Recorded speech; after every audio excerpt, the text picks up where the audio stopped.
সাক্ষীকে 50,000 টাকা দিয়েছে আর বলেছে এভাবে সাক্ষী দিবা, সাক্ষীদের নেমে এসে আমার কাছ থেকে টাকা নিয়ে বাড়ি চলে যাওয়া। তো সাক্ষী বলছে যে যেভাবে বলতে বলবে সেভাবেই বলবো, টাকা তো 50,000 পাচ্ছি। তখনও বলছে আমি 2 চোখে মারতে দেখেছি। তো যার ব্যাপারে বলছে ও সেদিন ওই আপনার গোদাগাড়িতেই ছিল না, কিন্তু মিথ্যা সাক্ষী। পৃথিবীতে তৃতীয় মহাপাপ মিথ্যা সাক্ষী, মানুষকে হত্যা করা মহাপাপ। কিন্তু ভাষা সুদের মতো নয়। সুদের কি ভাষা? আল্লাহ রাসূল বলছেন মায়াকুলু দিরহাম রিবাহ ইয়ালাম আসাদ্দু মিন সিত্তাতি ওয়া সালাসিনা জিনিয়া। কেউ যদি জেনে শুনে 1 টাকা সুদ খায়, 36 বার জেনা করে যত পাপ হবে, 1 টাকা সুদ খেলে তার চেয়ে বেশি পাপ হবে। এরকম ভাষা পৃথিবীর কোনো পাপের সাথে নেই। রাসূল সাল্লাল্লাহু আলাইহি ওয়াসাল্লাম বলছেন না রিবা সাবুনা জুজান আইসার আইন রাজুল উম্মাহু।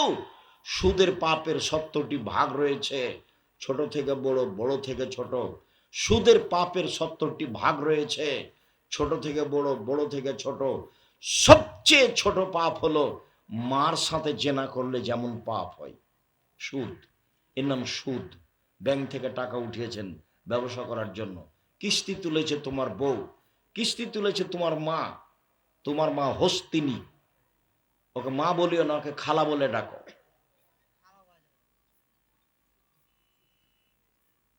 সুদের পাপের তুলনায় পৃথিবীতে কোনো পাপই নাই এরকম ভাষার।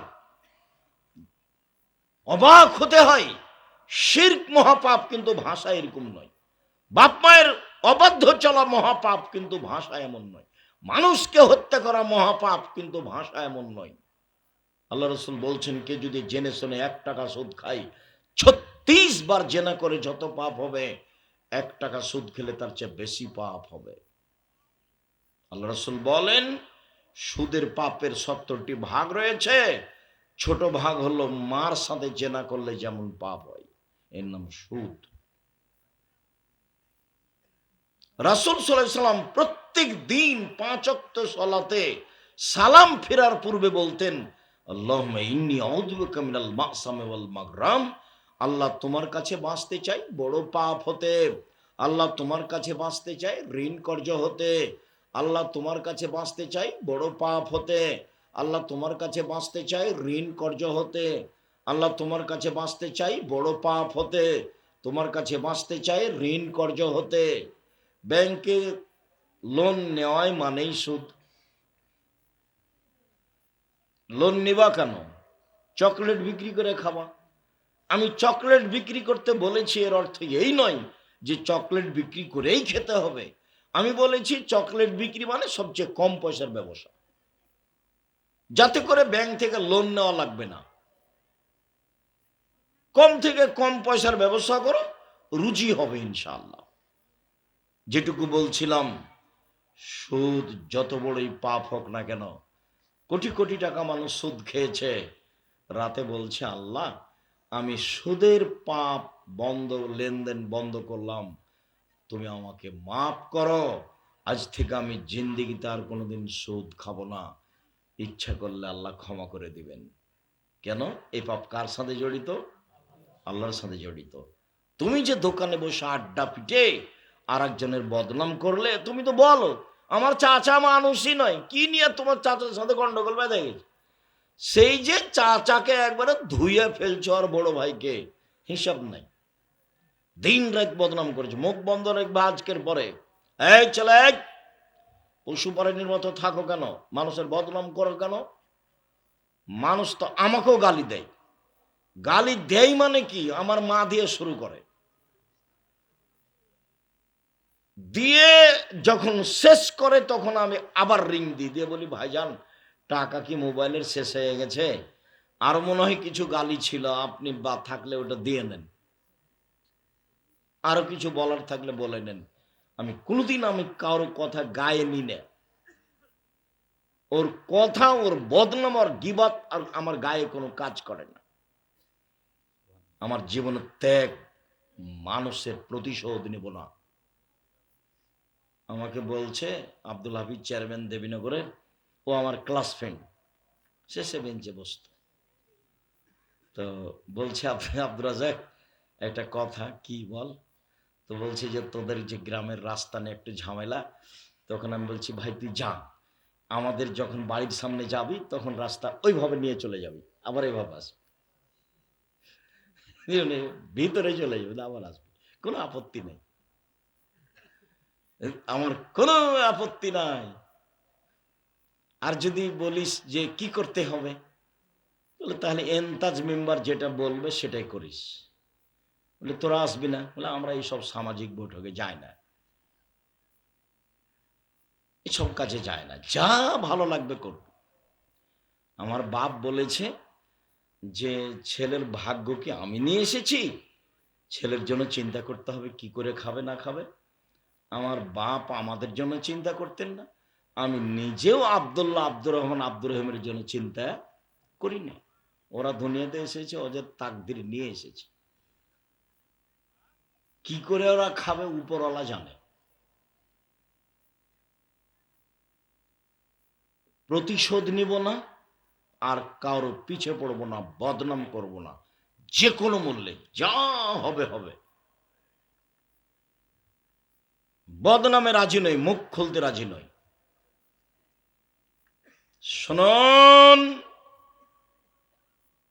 বদনাম গীবাত মানুষের সাথে জড়িত পাপ। মহান আল্লাহ বলেন ওয়াইলুল্লি কুল্লে হুমাজাতিল লুমাজা, সামনে নিন্দা করে যে, পিছনে নিন্দা করে যে, সে জাহান্নামে চলে গেছে। অয়েল নামক জাহান্নাম তার জন্য রয়েছে, সে ধ্বংস সুনিশ্চিত, সে জাহান্নামে যাবে।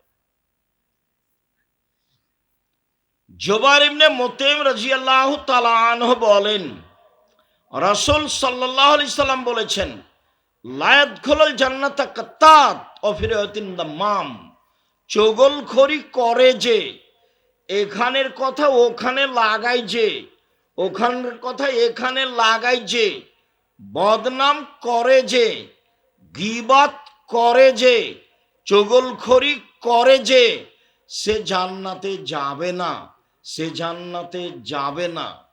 বদনাম গীবাত করে জান্নাত পাওয়া যায় না। উপস্থিত বৈঠকের মুসলিম বোন, কথা শোনেন। মহিলা মানুষ দিন রাত তো বলে বেড়ান, বুবু শুনেছ, বুবু অমুক কি করেছে, বুবু ওর ঘটনা শুনেছ, ওর বেটির কথা শুনেছ। শুনেছ না শুনেছ তোমাকে এখানে এসে বলতে হবে কেন? মহিলা মানুষ, শরম হয় আপনার? শরম হয় না? হায়া হয় না? লজ্জা হয় না? খারাপ লাগে না? ইতস্তবোধ লাগে না? সারাদিন হ্যাঁ হ্যাঁ করে এই বাড়ি থেকে ওই বাড়ি ঘুরে বেড়াও, হিসাব নাই, নিকাশ নাই, সলাত নাই, নামাজ নাই, পর্দা নাই, পুশিদা নাই, ঢং ঢং করে এখানে ওখানে ঘুরো আর মানুষের বদনাম করো। তোমার স্বামী নেই, তোমাকে স্বামী বাধা দেয় না, তোমার বাপ নেই, তোমার বাপ তোমাকে বাধা দেয় না। জন্ম দিতে পারলেই বাপ হওয়া যায়? প্রসাব করাতে পারলেই মা হওয়া যায় নাকি? বাপের জিম্মেদারি চারটা, মায়ের জিম্মেদারি চারটা। আল্লাহ রাসূল বলছেন যে ওই বাপ আর আমি জান্নাতে একসাথে থাকবো। কোন বাপ? আল্লাহ মাহুন্না, যে বাপ তার মেয়েকে বিদ্যা শিখিয়ে দিল, ও আদ্দা বাহুন্না, শিষ্টাচার শিখিয়ে দিল, ও আহসানা ইলাইহিন্না, তার সাথে ভালো আচরণ করলো, ও জাওয়াজাহুন্না, তার বিবাহ দিয়ে দিল। আমি মুহাম্মদ সাল্লাল্লাহু আলাইহি সাল্লাম আর ওই পিতা ওই বাপ জান্নাতে একসাথে থাকবো। এইভাবে আঙ্গুল দুটা যেমন জমা লেগে আছে একসাথে থাকবে, এই পিতা আর মুহাম্মদ সাল্লাল্লাহু আলাইহি সাল্লাম। কি? মেয়েকে শিষ্টাচার শিখিয়ে দিয়েছে। তো এই বাড়ি ওই বাড়ি ঘুরে বেড়া, হ্যাঁ হ্যাঁ করে হাসা, এটাই হলো শিষ্টাচার? হলো এটা? এই বাড়ি ওই বাড়ি যাওয়ার মানুষের বদনাম করে, এটা শিষ্টাচার হলো? বড় নখ রাখা, এটা শিষ্টাচার হলো? নখে নেইল পালিশ দেওয়া, এটা শিষ্টাচার হলো?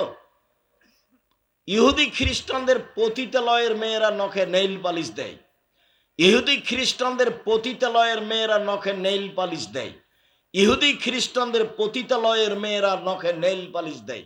তোমার নখে নেইল পালিশ কেন? এই মেয়ে, তোমার নখটা বড় কেন? তোমার বাপ নাই? তুমি হিন্দুর মেয়ে? তোমার বাপ দেখে না? জন্ম দিতে পারলে বাপ হওয়া যায়। শিষ্টাচার কাকে বলে? তুমি ভরু তলে চিকন করে রেখেছো কেন? তোমার বাপ দেখতে পায় না? তুমি দাঁত ছিলে ফাঁকা ফাঁকা করে রেখেছো কেন? তোমার বাপ দেখতে পায় না? তুমি মাথায় পরচুলা দিয়ে বড় খপ্পা দেখাচ্ছ কেন? তোমার বাপ দেখতে পায় না? তোমার বাপ কি করে? জন্ম দিতে পারলেই বাপ হওয়া যায়? জন্ম দিতে পারলে বাপ হওয়া যায় না। এক, বিদ্যা শিখাতে পারলে বাপ হওয়া যায়। দুই, শিষ্টাচার শিখাতে পারলে। তো মাথার চুল খুলে এদিক ওদিক ঘুরছে, তার নামে কি শিষ্টাচার? ভ্যানিটি ব্যাগ নিয়ে চিকন বোরখা পরে চলে যাচ্ছে বাজারে গোদাগাড়ি, তার নামে কি শিষ্টাচার? শিষ্টাচার কি জিনিস? শিষ্টাচার কি জিনিস? বাপ তাকে কি শিখালো? মায়ের জিম্মেদারি চারটে, বহুদিন বলেছি, বক্তব্য দিলেই বলি। জাবের রাদিয়াল্লাহু তাআলা বলছেন, আল্লাহর নবী বললেন, মদিনায় এসেছি, বাড়িতে যাব। বললেন সবাই এখানে থামো, সকালে যাব। আমি বললাম, আল্লাহর নবী, আমি নতুন বিবাহ করেছি, বাড়ি যেতে অনুমতি দেন। আল্লাহ রাসূল বললেন, কুমারী মেয়ে বিবাহ করেছ না তালাক প্রাপ্ত মেয়ে বিবাহ করেছ? আমি বললাম, তালাক প্রাপ্ত মেয়ে বিবাহ করেছি। কুমারী মেয়ে কেন বিবাহ করলে না? তখন আমি বললাম, আল্লাহর নবী, আমার আব্বা উহুদের যুদ্ধে শহীদ হয়েছেন, 9 জন মেয়ে রেখে গেছেন, আমার 9টা বোন আছে। আল্লাহর নবী, আমার আব্বা উহুদের যুদ্ধে শহীদ হয়েছেন, 9 জন মেয়ে রেখে গেছেন, আমার 9 জন বোন আছে। তাদের মতো কম বয়সের মেয়েকে বিবাহ করা পছন্দ করিনি 4টা কারণে। এই ছেলে,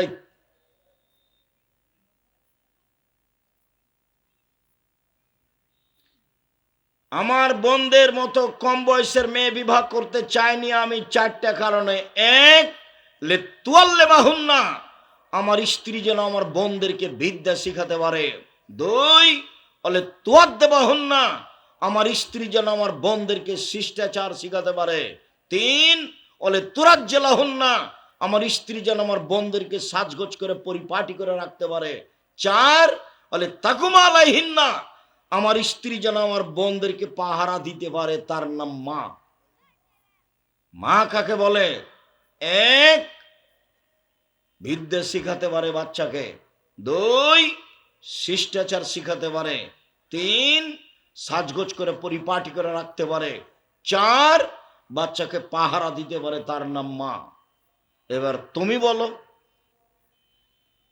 প্রায় ছেলেগুলোর প্যান্টটা টাকনোর নিচে আছে, ওটা ওর মা?